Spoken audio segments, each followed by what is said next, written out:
Hello children, welcome to Sandhya tutorials.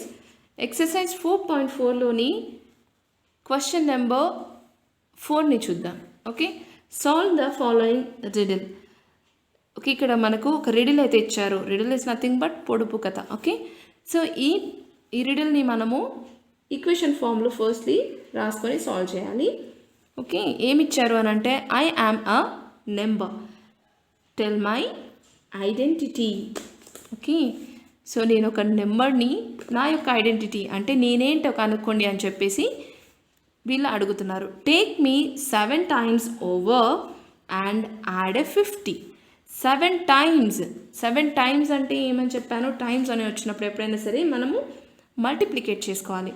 7 times over అంటే ఈ నెంబర్ని మనము 7 times అజ్యూమ్ చేసుకోవాలి. ఫస్ట్లీ మనకు నెంబర్ ఏంటో తెలియదు కదా, దాన్ని మనం అజ్యూమ్ చేసుకుందాం. First let the number be d అనుకుందాము.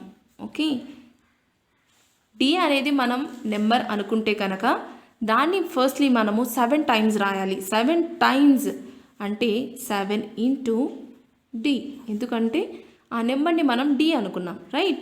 అండ్ యాడ్ 50, 50ని యాడ్ చేయమంటున్నారు. To reach a triple century you still need 40. Triple century, century is nothing but 100, right. Triple century is nothing but 100ని 3 times మల్టిప్లై లేదా add చేద్దాం. So we get 300, right. So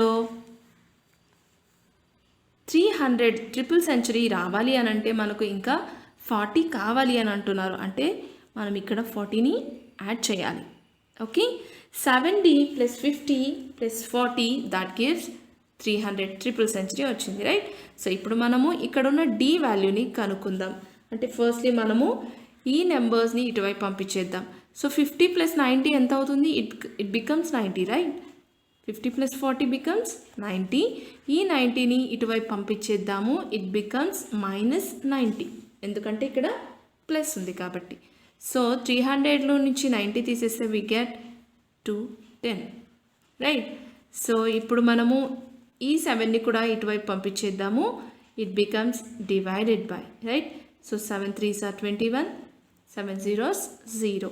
so D value ఎంత వచ్చింది మనకు 30. అంటే వాళ్ళు ఇచ్చిన number ఏదైతే నేనేంటో కనుక్కోండి అని చెప్పేసి రిడిల్ ఇచ్చారో ఆ నెంబర్ వచ్చేసి మనము ఫైండ్ అవుట్ చేసేసాము.